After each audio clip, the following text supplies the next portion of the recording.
Hello सांग मैंने आज आम +3 द्वितीय वर्ष 4th सेमिस्टर अभिलेखमाला विषयर गोटे दीर्घ प्रश्नर उत्तर डिस्कसन करवा। से प्रश्नटी हूँ समुद्रगुप्त प्रयाग प्रशस्त किम ऐतिहासिक महत्व अस्ति। तार उत्तरटी हम अभिलेख गुड़िकर पूर्वे राजा महाराजा मानकर गुणकारिम वर्णना करने रचित होता।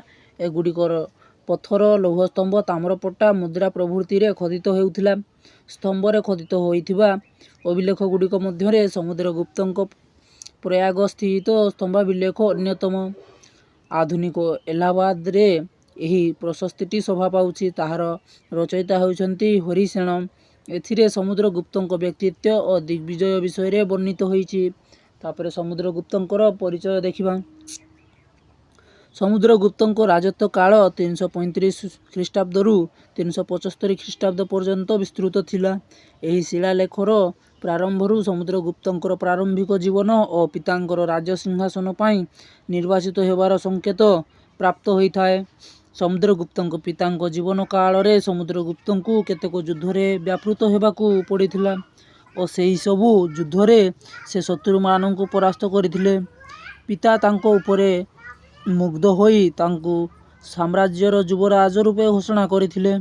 संग्राम रे समुद्रगुप्तर प्रतिद्वंदी तांको द्वारा पराजित हेले एवं परे समुद्रगुप्त तांकू क्षमा कर देथिले। समुद्रगुप्त जने असाधारण वीर पंडित और उत्तम शासक थिले। पिता चंद्रगुप्त प्रथमक मृत्यु परे तांकर सुयोग्य पुत्र समुद्रगुप्त राज सिंहासन को अलंकृत करथिले। राजसिंहासन रे आसीन हेबा परे से दिग्विजय कार्य आरंभ करथिले। तापरे तांकर युद्ध और विजय विषय देखिबा।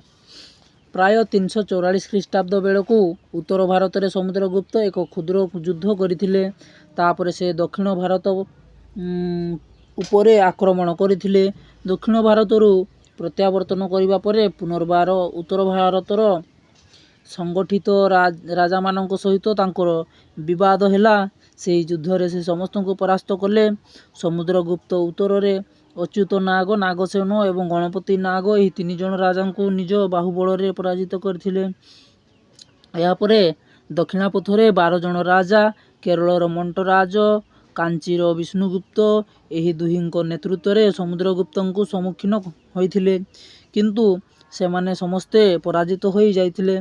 समुद्रगुप्त दक्षिण पथरे समस्त राजा को सिंहासनच्युत कर देइथिले किंतु सेमानंको राज्य को गुप्त साम्राज्य रे न मिसाई सेमानंको पुनर्बार राज्य गुडी को फेराई देइथिले। जेउ 12 जन राजा समुद्रगुप्त द्वारा परास्त होइथिले सेमाने हेले कौशलर महेंद्र, महाकांतर व्याघ्र राज्य, केरलर मंटराज, पृष्ठपुरर महेंद्र, कटूरर स्वामीदत्त, एंडरपल्लर दमन, कांचीर विष्णुगोप, तापरे अवमुक्तर नीलराज, बेंगीर हस्तिवर्मन, तापरे पालकर उग्रसेन, देवराष्ट्रर कुबेर एवं कुस्थलयर धनंजय। तापरे समुद्रगुप्त मध्य आर्यवर्तर 9 जन राजा को युद्ध रे परास्त करथिले।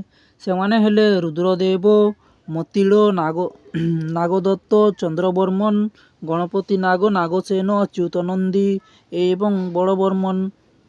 यह छड़ा समस्त आटविक राजा मध्य समुद्रगुप्त निकट रे दास भाव रे आत्मसमर्पण करथिले। तापरे तांकर राज्य विस्तार देखिबा।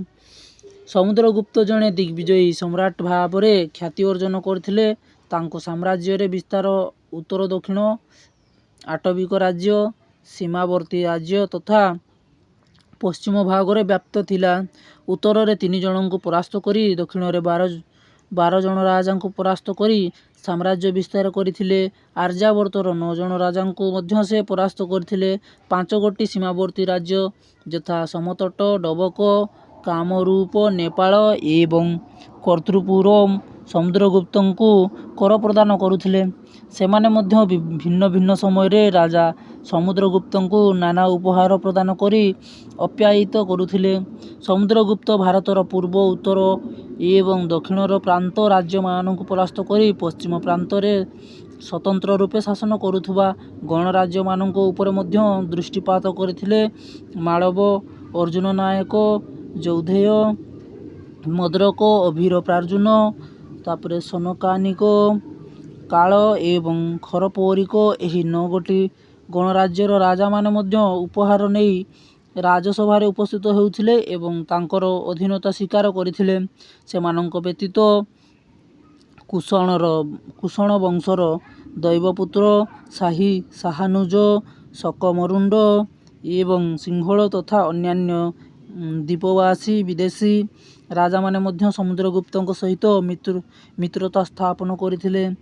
ସେମାନେ ଉପହାର ସ୍ୱରୂପ କନ୍ୟାମାନଙ୍କୁ ଆଣି ତାଙ୍କ ନିକଟରେ ଅର୍ପଣ କରୁଥିଲେ ଏବଂ ସର୍ବଦା ଗରୁଡ଼ାଙ୍କିତ ରାଜମୁଦ୍ରାରେ ଚିହ୍ନିତ ଆଜ୍ଞାପତ୍ର ନେଇ ଶାସନ ଲାଭ କରିବା ପାଇଁ ପ୍ରାର୍ଥୀ ହେଉଥିଲେ।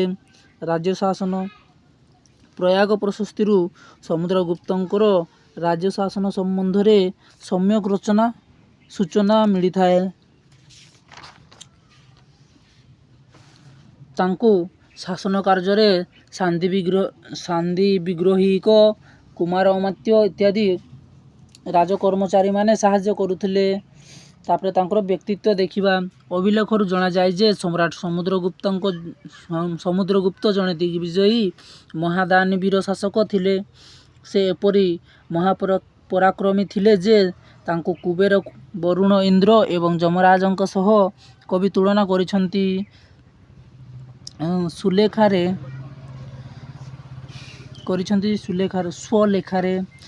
ରାଜାଙ୍କ ବୁଦ୍ଧି ମଧ୍ୟ ଅନନ୍ୟ ଥିଲା। ସେ ନିଜର ବୁଦ୍ଧି ଯୋଗୁଁ ଦେବଗୁରୁ ବୃହସ୍ପତିଙ୍କ ସମକକ୍ଷ ଥିଲେ। ସେହିପରି ସଙ୍ଗୀତ କଳାରେ ମଧ୍ୟ ସେ ନାରଦଙ୍କୁ ଲଜ୍ଜିତ କରିଦେବାରେ ବର୍ଣ୍ଣନା କବିଙ୍କ କାବ୍ୟରେ ପ୍ରତିଫଳିତ ହୋଇଛି। ଏଥିରୁ ଜଣାଯାଏ ସମ୍ରାଟ ସମୁଦ୍ରଗୁପ୍ତଙ୍କ ବ୍ୟକ୍ତିତ୍ୱ ମଧ୍ୟ କୌଣସି ଗୁଣରେ କମ୍ ନଥିଲା। ଏହିପରି ଅଭିଲେଖଟିର ବାହ୍ୟ ପକ୍ଷ ଓ ଅନ୍ତଃପକ୍ଷକୁ ଅନୁଶୀଳନ କଲେ ଜଣାଯାଏ ଯେ ସମୁଦ୍ରଗୁପ୍ତ ପ୍ରୟାଗ ସ୍ତମ୍ଭାଭିଲେଖର ଅନେକ ଐତିହାସିକ ମହତ୍ତ୍ୱ ଅଛି। ଏ ଥିଲା ଅଭିଲେଖମାଳାର ଗୋଟିଏ ଲଙ୍ଗ କ୍ୱେଶ୍ଚେନ୍। ଭିଡ଼ିଓଟି କେମିତି ଲାଗିଲା? ଭିଡ଼ିଓଟିକୁ ଲାଇକ୍, ସେୟାର ଏବଂ ସବସ୍କ୍ରାଇବ୍ କରି କମେଣ୍ଟ ମାଧ୍ୟମରେ ଜଣାଇବ। ଧନ୍ୟବାଦ।